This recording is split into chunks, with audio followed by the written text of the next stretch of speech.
Hello friends, કેમ છો બધા? આજે આપણે બનાવીશું ડ્રાયફ્રૂટના લાડુ, જે નાના છોકરાઓને માટે ખૂબ જ ઉપયોગી હોય છે. એમને સવારે કેવું, છોકરાઓ સ્કૂલ જતા હોય તો કશું ખાતા નથી સવારમાં, એટલે એમને ચાલતા ફરતા ખાવા પણ ચાલે અને એમને ખૂબ જ ભાવશે. તો ચાલો આપણે રેસીપી શરૂ કરીએ. મેં અહીંયા ઘડી આ નાની વાડકીના અડધી વાડકીના માપથી બદામ લીધેલી છે, દ્રાક્ષ લીધેલી છે, કાજુ અને પિસ્તા લીધેલા છે. હવે આપણે એને થોડા જ તવી પર થોડાક જ આપણે એને ગરમ કરીશું, કેમ કે મેં એને ફ્રીજમાંથી કાઢેલા છે એટલે એ થોડા ભીના જેવા છે, એટલે આપણે એને રોસ્ટ કરી લઈશું. આમ તો છોકરાઓ ડ્રાયફ્રૂટ નથી ખાતા ઘરે, તો આપણે એને આ ડ્રાયફ્રૂટની જો નાનું આપણે એને લાડુ બનાવી દઈશું, તે ખાશે પણ. જે તવો હોય છે એની પર જ આપણે એને શેકી લઈશું અને આપણે એને થોડો ગરમ થવા દઈશું ગેસ પર થોડી વાર. પછી આપણે આપણું જે ડ્રાયફ્રૂટ છે એ બધું જ આપણે શેકી લઈશું.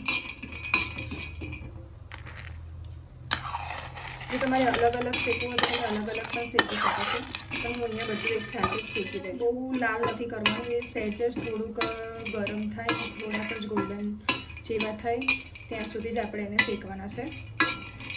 જો વધારે શેકીશું તો એની અંદર જે કાજુ ને દ્રાક્ષ જે છે એ બળી જશે. અને આપણે તેને આની અંદર તમે બીજું કશું તમારે અખરોટ છે, પછી અંજીર છે કે પછી મખાના છે એ પણ તમે એડ કરી શકો છો, પણ હું એની અંદર કશું જ નથી એડ કરતી. કાજુ, બદામ, પિસ્તા અને દ્રાક્ષના જ બનાવીશું. તેની અંદર આપણે ઘી અને ગોળ નાખીને આપણે એડ કરીશું, જેથી છોકરાઓને કફ પણ નહીં થાય. થોડા શેકાવા લાગ્યા છે, તે થોડા ગોલ્ડન બ્રાઉન જેવા થઈ ગયા છે.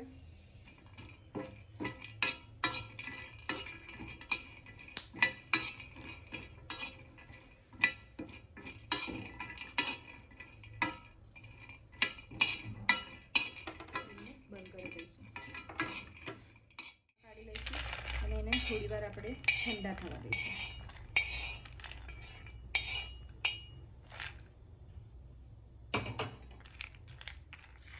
સરસ રીતે એકદમ ઠંડા થઈ જાય ત્યાર પછી જ આપણે એને મિક્સરની અંદર આપણે એનો પાવડર બનાવી લેવાનો છે.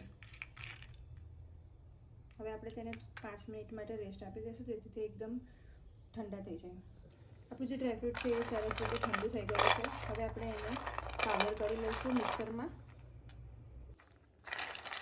હવે આપણે એને મિક્સર જે જાણ કપ છે એની અંદર આપણે એને બધું ડ્રાયફ્રૂટ આપણે એડ કરી દઈશું.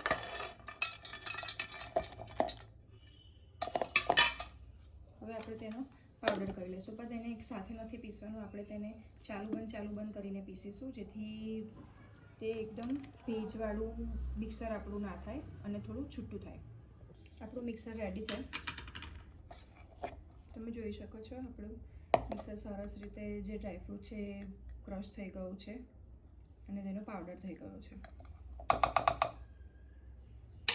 હવે આપણે તેના નાના નાના લાડુ બનાવી દઈશું. આપણું જે મિક્સર છે આપણે તેને એક બાઉલમાં એડ કરી દઈશું. એની અંદર એડ કરવા માટે મેં અહીંયા ગોળ લીધેલો છે. આ હું જે લિક્વિડ ગોળ આવે છે એનો યુઝ કરી રહી છું આમાં, અને તમે તમારા હિસાબે તમને જે ગોળ ફાવતો હોય એ તમે જે ઘરમાં યુઝ કરતા હોય એ તમે લઈ શકો છો.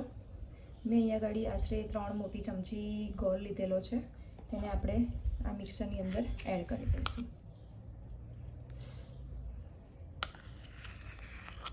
અને ગોળની અંદર જ આપણે 5 મોટી ચમચી આપણે ઘી એડ કરી દઈશું.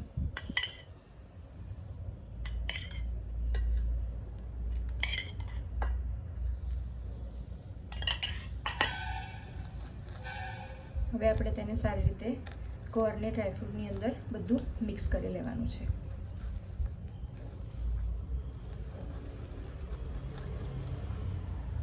જો આ સમયે તમને એવું લાગતું હોય કે ઘી ઓછું લાગે છે અને મિક્સર તમારું છૂટું પડી જાય છે, તો તમે થોડું ઘી અંદર એડ કરી દેજો.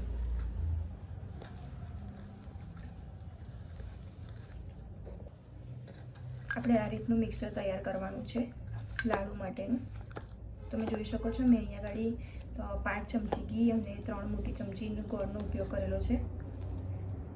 આ રીતનું નાના નાના લાડુ બને તે રીતનું આપણે મિક્સર તૈયાર કરવાનું છે.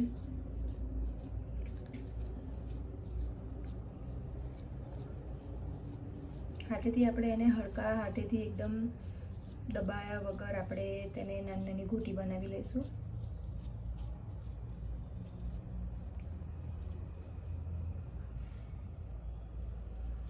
આટલી જ નાની સાઇઝની જ આપણે ગોટી બનાવવાની છે. જો તમારે મોટી સાઇઝની જોઈતી હોય તો તમે બનાવી શકો છો.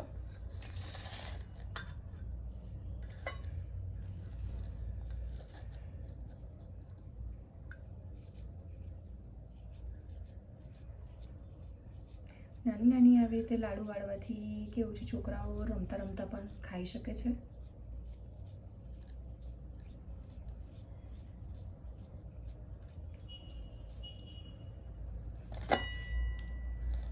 આ જ રીતે આપણે બધા લાડુ વાળી લઈશું નાના નાના. આપણે બધા જ લાડુ બનાવી લીધેલા છે. મેં અહીંયા ઘડી એકદમ એને નાની નાની સાઇઝના બોલ જેવા બનાવેલા છે.